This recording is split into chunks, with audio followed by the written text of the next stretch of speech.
Well, guys, it was a nice try, but there's always next year. Vive la revolution! Yeah, I know. Thanks for reminding me, guys. This video is like a month late, but I have to, like, draw stuff. It's really hard. First of all, Merry Christmas, guys. Now, I don't know what the holidays mean to you, but to me they mean family get-togethers. And I don't know what family get-togethers mean to you, but to me they mean politics. Lots of politics. I'll probably be spending my Christmas Eve listening to old Italian ladies debating abortion. So yeah, today we're going to be talking about politics, 'cause I have a death wish. It's like one of the forbidden rules of conversation. You don't ask about money, you don't spoil Peanut Butter Falcon, Mom, and you don't talk about politics, unless you purposely want to lose a friend. Just know, if I ever come up to you and ask with a serious face for your opinion on the Second Amendment, you done wronged me good. Like, who actually wants to be a politician? What child grows up saying, "When I grow up, I want to be publicly humiliated by millions on the internet"? Oh well, I guess everyone has their fetishes. If it's the arguing part, I get that. Trust me, I love fighting with people, but I just do it on the YouTube comment sections like a normal person. Speaking of arguing, political parties! Okay, so this is the part of the video where I say something you don't agree with, and you waste the next 5 minutes of your life detailing me with why I'm wrong. And you still make spelling mistakes. Okay, here it is. Democrats are dumb. I really hope my mom didn't hear me say that. Okay, good. And also, Republicans are dumb. Yep, that's right, they're both dumb. Okay, so this is just my opinion, so please, help yourself. Get those paragraphs running. In fact, if you're struggling with it, here's a couple pointers you can hit. Help yourself. So in my opinion, political parties are stupid, or at least they seem to be to me in the way they're being used right now. They just scream at each other and call each other fake news. And I'm not gonna lie, it's kind of funny.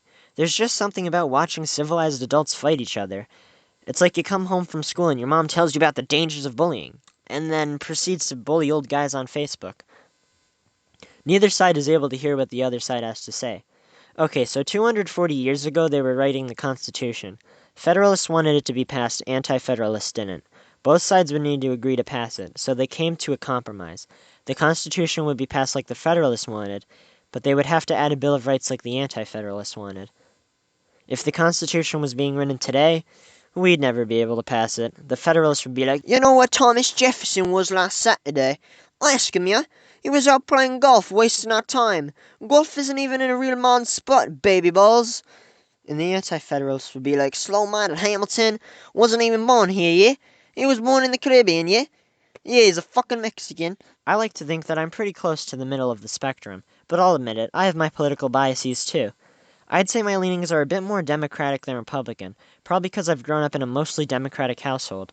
Political socialization, are you proud of me yet, Mr. Bryan? But I still think the only way we're ever going to get anything significant done, ever, is if we all work together and compromise. And that goes for both sides. Now let's talk about the election. Oh boy, it was a crazy one. So much to talk about. Biden pretended he was a Pennsylvanian. AOC played Among Us. My gov teacher made us write a paper. We learned whoever counts the votes in Arizona has autism. Kanye lost. Jesus got a couple votes. JoJo reference. Biden's dog is a confirmed Trump supporter. Trump sued everybody and the Supreme Court had a headache. So as we all know, I can't draw circles and these videos take me way longer than I always expect. Probably because I just sit around playing Among Us all day. But the one upside is that I also get to talk about the aftermath of the election now, too. Trump signs! They're everywhere. Signs, flags, crop circles. I've even found Trump 2020 stickers on the street signs near my house. And I don't like to make fun of Republicans without evening it out and making fun of some Democrats, too. But this is just a bit much. And it's not everybody. Most people are like, "Oh, well, the election's over." But then there's a couple people that are like, nah.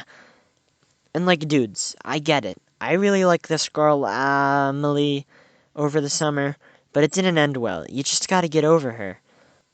Trump is like that one girl the Republicans have a crazy crush on, but is way out of their reach. Come on, Republicans, it's okay. I'm here for you, buddy. You don't need that bitch. There's lots of fish in the sea. But you know what? The Democrats aren't even much better. If you remember back to 2016 when Trump won, there was a bunch of them with those "He's not my president" signs. Bullcrap, both of them. Trump is your president and he will be until January 20th. And Biden is going to be your president for the next 4 years. Unless you live outside America. In which case, please, please, please bring me with you. I can't take this anymore. One side will try to go against the election and the other will stop them, but go on to believe they are immune to the same rule they protected. The two sides are very different on policies, ambitions, and beliefs, but they have one thing in common. They're both hypocritical, greedy, and manipulative. It's just politics. So this Christmas, let's all unite under our shared shitness and just not talk about politics. Please. So this Christmas, let's all just